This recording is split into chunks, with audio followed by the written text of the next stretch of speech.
I am Nora James, and this is my story on a quiet street on the west side of Denver, in a small brick house with a white door and a maple tree that shades the walk in summer. The house is simple and good. I bought it 3 years ago for $318,000, saved from long days and late flights. My sister, Claire, lives across town with her hubby, Daniel, and his parents, Robert and Evelyn. We are close, or we used to be.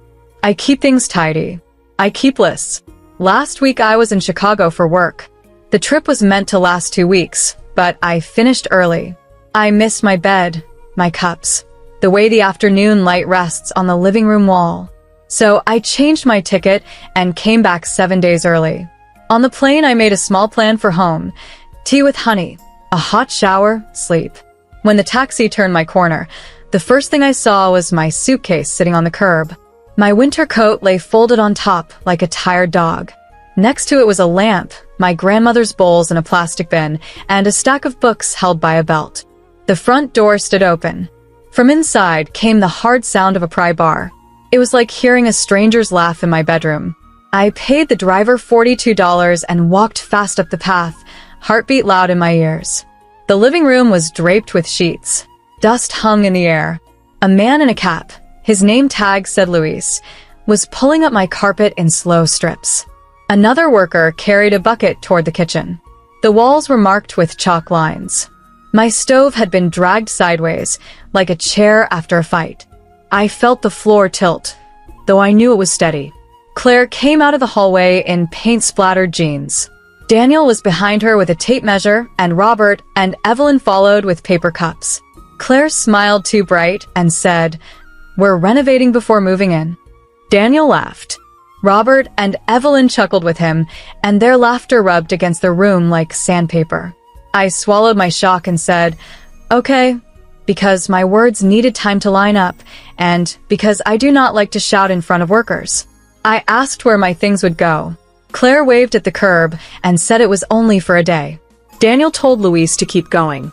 I kept my hands at my sides. I took a photo of my suitcase on the curb.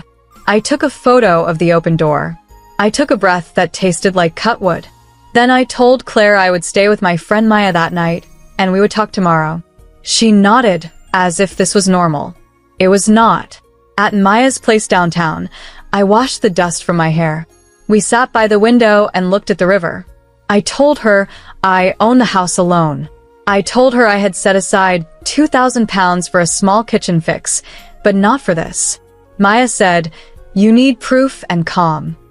I laid out my papers, the deed with my name, the mortgage, the receipts. I wrote a list with a black pen. At the end, I underlined the word keys.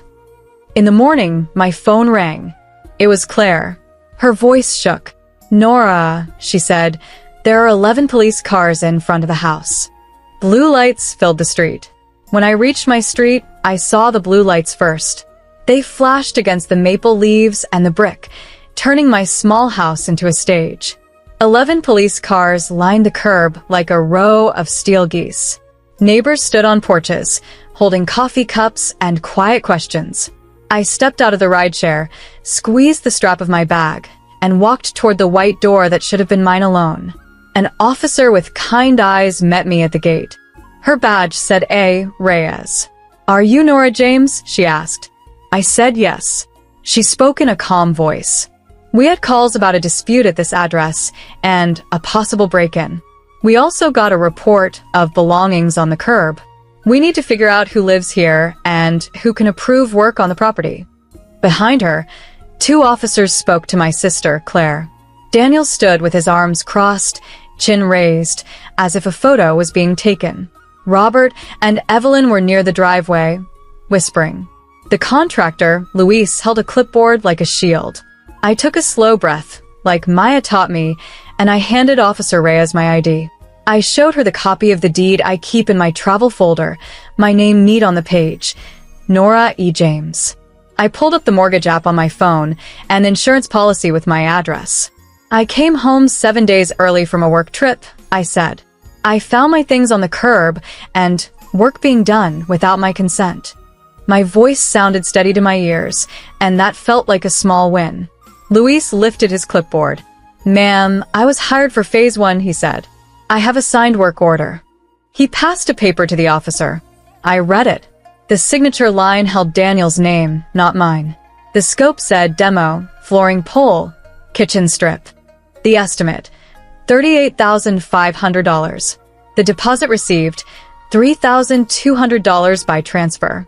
My stomach tightened. I looked at Claire. She did not meet my eyes. Officer Reyes walked us inside in small groups. The air smelled like sawdust and lemon cleaner. Sheets hung over furniture like ghost clothes. The carpet was cut into strips. In the kitchen, the stove sat at an angle, power off, a wire loop showing like a vein. My grandmother's bowls were in a plastic bin by the back door. I wanted to touch them, but I did not. I wanted to shout, but I did not. We stood in the living room, and the officer spoke to Claire. "Who authorized this work?" Claire stared at the chalk lines on the wall. "We were renovating before moving in," she said, softer than yesterday. "We wanted to surprise Nora." Daniel added, "We're family. We were going to help with costs. My dad offered £5,000 for fixtures." Robert nodded, as if money could turn wrong into right. Evelyn swiped dust off a folding chair and said, "It was all meant to be quick." I kept my hands still so they would not shake. "This is my home," I said. "No one can approve work but me. No one can move in but by my choice." I turned to Luis. "Sir, I know you were told this was allowed." "It was not. Please stop all work at once." Luis looked at the officer. She nodded. He set down his tool bag like a man setting down a heavy truth. Officer Reyes wrote a brief report and read it back to us in plain words. Work is suspended. Possession remains with the owner, Ms. James. A civil dispute over expectations among family is noted. Items on the curb will be returned inside. No arrests. If there is a return here today, it is to bring the home back to status before work. She asked if I wanted a locksmith. Yes, I said. My voice had a new wire in it. 2 officers helped me carry my suitcase, lamp, and books back inside. I pressed the belt on the books and felt the leather bite my palm. The maple tree brushed the porch rail with a slow hand. Claire tried to speak to me as we worked, but the words tumbled. "I thought you knew," she said. I shook my head. "I did not," I said. "And you knew I did not." Daniel looked away. Robert checked his watch. Evelyn stared at the mailbox, which still lay on its back like a fallen name. The locksmith came fast, a man named Owen with quiet steps. He changed the deadbolt and the knob, and he added a new strike plate. He showed me how the key turned. I paid $189 and kept the receipt flat in my wallet. "Sleep on it," he said. "Houses forgive if you let them." When he left, the blue lights were gone. The block had its breath back. At the end, Officer Reyes handed me her card. "If anyone tries to enter without your okay, call," she said. I thanked her. I thanked Luis for stopping with Grace, and I told him I would email him a note, so his records were clean. I closed the new lock and leaned my forehead against the white door for a moment. The wood was warm. I was home, and the word home felt like a small, solid coin in my hand. When the last cruiser turned the corner and the street went quiet, I stood in my doorway and listened to my own breath. The house smelled like sawdust and lemon, but also like home again. I locked the new deadbolt Owen had set and walked room to room, making a gentle inventory with my phone in my hand. The living room carpet was in strips, neatly stacked like folded maps. In the kitchen, the stove still sat crooked, a metal line showing like a scar. My grandmother's bowls were safe in their bin. In the bedroom, my dresser drawers were back in place, though one knob lay on the floor like a lost button. I picked it up and put it in my pocket as if it were a promise. I made tea and called Maya. "Blue light's gone," I said. Locks changed.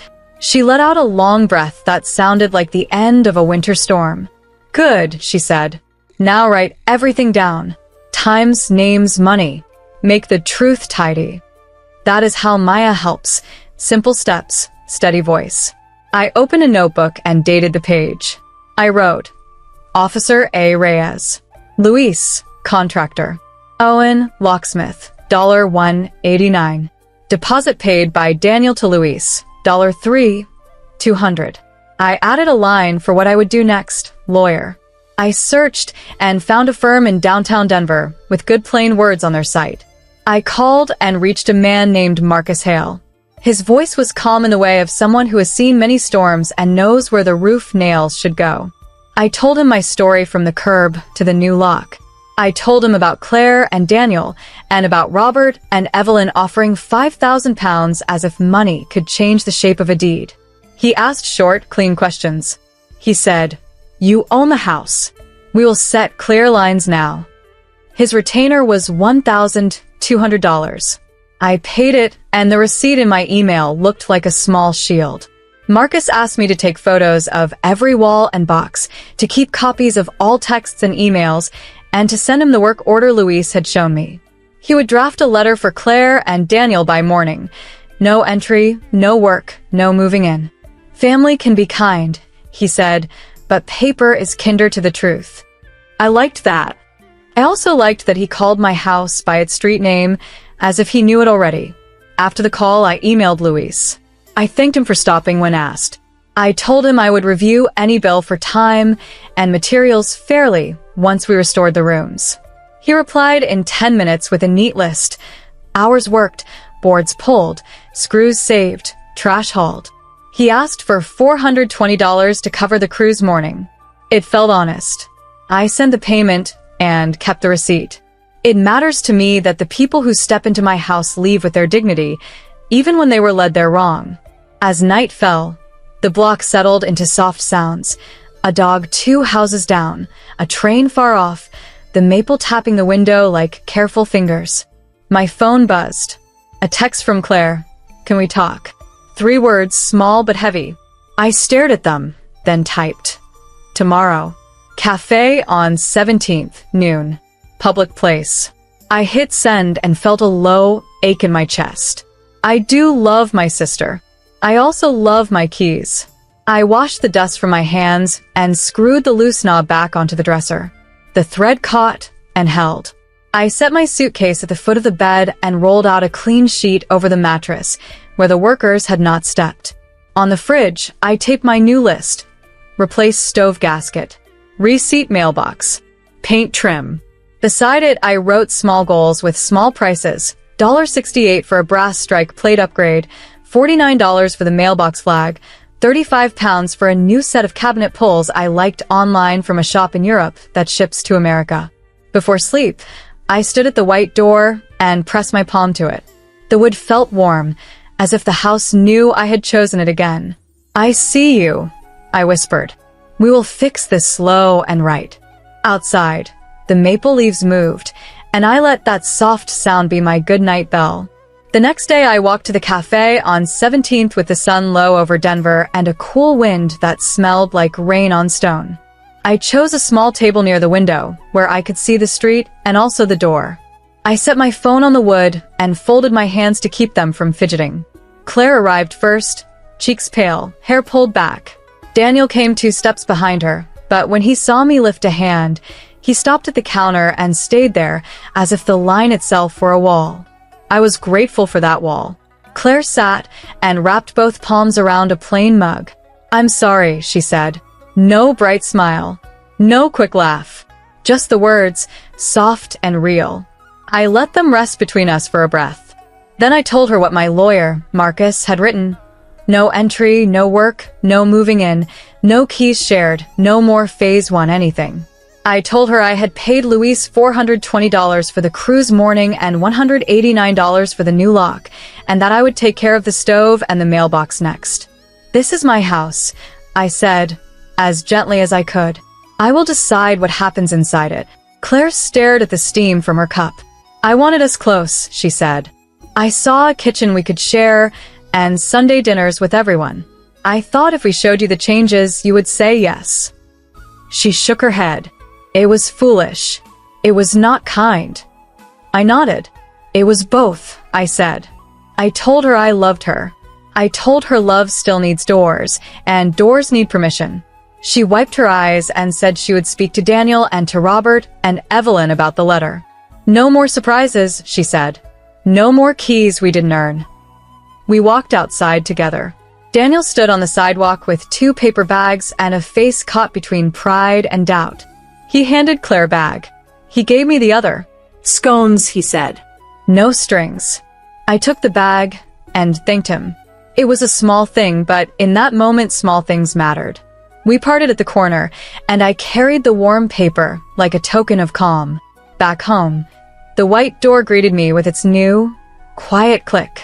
I opened windows to let the lemon scent fade and the autumn air slip in. I set the scones on a plate and made tea. Then I did what Marcus told me to do. I wrote a plan for the next 4 weeks, plain and simple. Week 1. Reseat the mailbox, $49. Patch the carpet seam, $85. Tighten the porch rail with new screws, $12. Week 2. Hire an electrician to square the stove and check the line, $210. Week 3. Paint the living room, trim the color of morning, $72 in paint. Week 4.